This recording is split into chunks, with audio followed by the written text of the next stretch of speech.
Hi, I'm Shireen Ahmed, and joining me today is Renee Hess, my good friend, and also adding author to her bio with the release of her new book, Blackness Is a Gift I Can Give Her, on race, community, and Black women in hockey.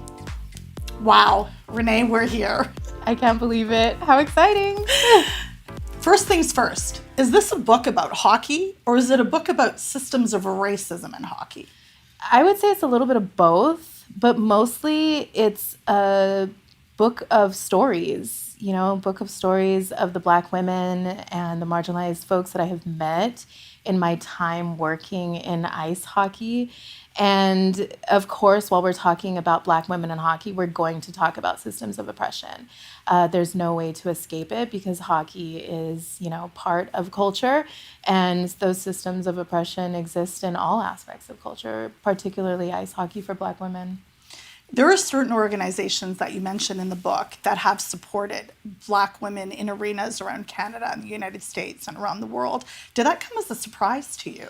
Not a surprise, honestly. There are a million folks all over the world working in their particular space to make the world a better place, right? Hockey is no exception. There are allies and co-conspirators throughout all of hockey at all levels, from, the CEOs and the owners to, coaches and players and folks that work on the ice level. And so there are folks all across hockey. In Toronto, of course, the Maple Leafs are a huge friend to Black folks in general, but particularly the nonprofit that I work with, Black Girl Hockey Club. And so, we've had so much fun here in Toronto working with the Maple Leafs, but also down where I come from in California, the Los Angeles Kings are very cognizant of the community that they reside in, and they work really hard to make those authentic connections with a variety of communities in that area. And you could say that about a number of teams across the league. The Pittsburgh Penguins, my fave, they're huge supporters of Black communities in the city of Pittsburgh.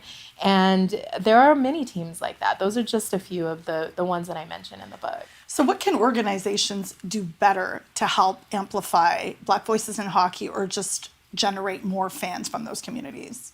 Well, if you know me, you're going to know I'm going to say hire Black women first and foremost. These teams that are serious about engaging in marginalized communities have to have folks that look like us in those spaces. Whether they are Black women, whether they are hijabi, they need to be in those spaces so that marginalized communities feel comfortable in those spaces as well. And so that's always the first thing that I say. Hire Black women, hire marginalized folks, hire women of color, because we've got our ear to the ground. We've got, our fingers in all the pies in our communities, and we're going to be the ones that tell it how it is. And those teams that I mentioned, like the Maple Leafs and the Kings and the Penguins, they have folks that look like me in their offices, and they have folks that have my best interests in their hearts working in those spaces. And I think that's what really makes a difference. In your book, you talked about prominent Black women in hockey like PWHL Sarah Nurse, hockey analyst Soraya Tinker. What are the themes that you have in common with them in your hockey journey? The themes I have in common with those women are that, first and foremost, we're hockey fans, which I think is really cool to think of, like Sarah Nurse, gold medalist, for Canada as a hockey fan. I got to see her come out to a Maple Leafs game with her dad and cheer on the team with the rest of us, whether it's me or one of, the young Black girl hockey players that I hang out with. Sarah Nurse is right there cheering on the team, with her dad. And I think that's a common theme. Me and Soraya are big Pittsburgh Penguin fans, and that's something that we all have in common. That's how we became friends, was through a shared love of hockey. And I think that regardless of the level of these women, whether it's Sarah, whether it's Soraya, whether it's Miss Bernice Carnegie, daughter of Herb Carnegie and, Toronto legend, we're all hockey fans at heart. And we have so much love for the game, even when it doesn't necessarily love us back. And because of that, we put our heart and soul into this space because we want it to be good for us, but also to be better for the ones that come after us. So, in the sports ecosystem, what challenges are unique to women's hockey, like versus, let's just say, women's soccer or women's basketball? Well, the demographics, obviously, for hockey are very different than they are for soccer and basketball. And also, the players are very different than they are for those other sports. And so, right there, hockey, regardless if it's men's hockey or women's hockey, is a very white sport. And keeping that in mind, we have to understand that there are challenges coming into that space as a marginalized person, as a woman of color.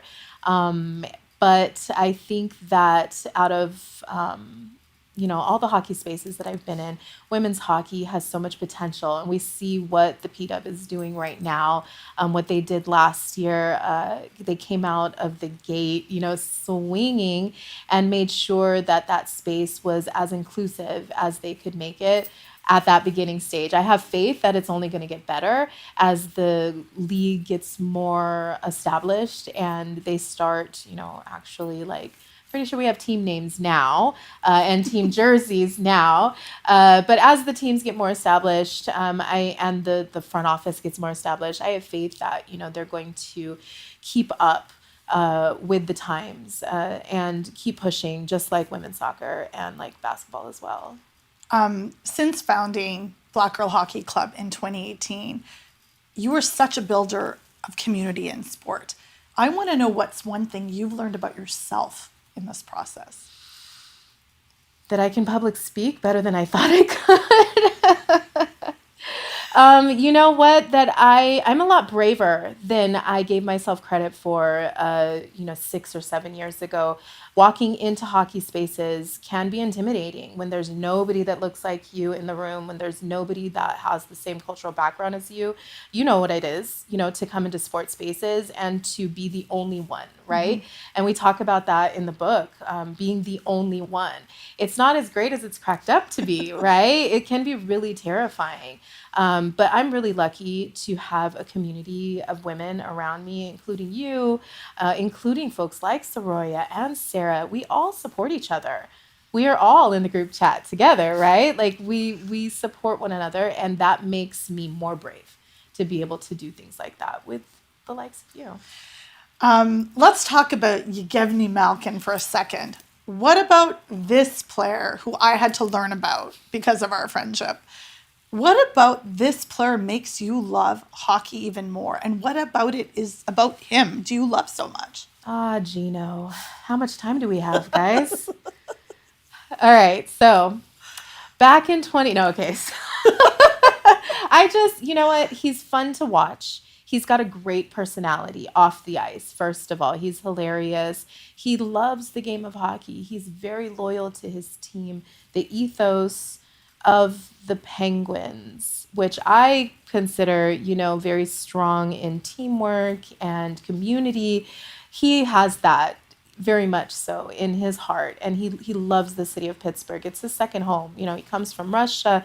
He came, in 2006. He didn't speak a lot of English. I told you this story a couple days ago, right? And so I wax eloquently about Gino anytime that I can. So I really just love his attitude, and he's very, very good at hockey. He just had a big milestone. I think it was 5,000 points. I think something like that, or something very, very high. And so he's fun to watch. And I like that he is not the main star of the team, but he's a little bit, he's a little bit more reserved than, what's that captain's name? He's your favorite player from Nova Scotia. Sidney Crosby, right? Oh, wow. You get away with all of this. This is such an important and necessary read, but I'm wondering what you hope everyone takes away from this book. I hope that anyone who reads this book, whether they're a Black woman or not, finds the joy that resides in these stories.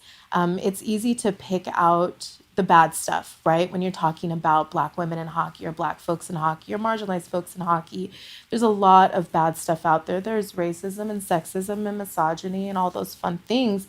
But there's also tons of joy, and you helped me see that, honestly, in this sport. And so I hope that people can find the joy in this book and realize that there is an opportunity not just to make hockey a better place, but as I always say, I'm an unfortunate optimist. I feel that if we all do what we can in the spaces that we occupy, we could change the world.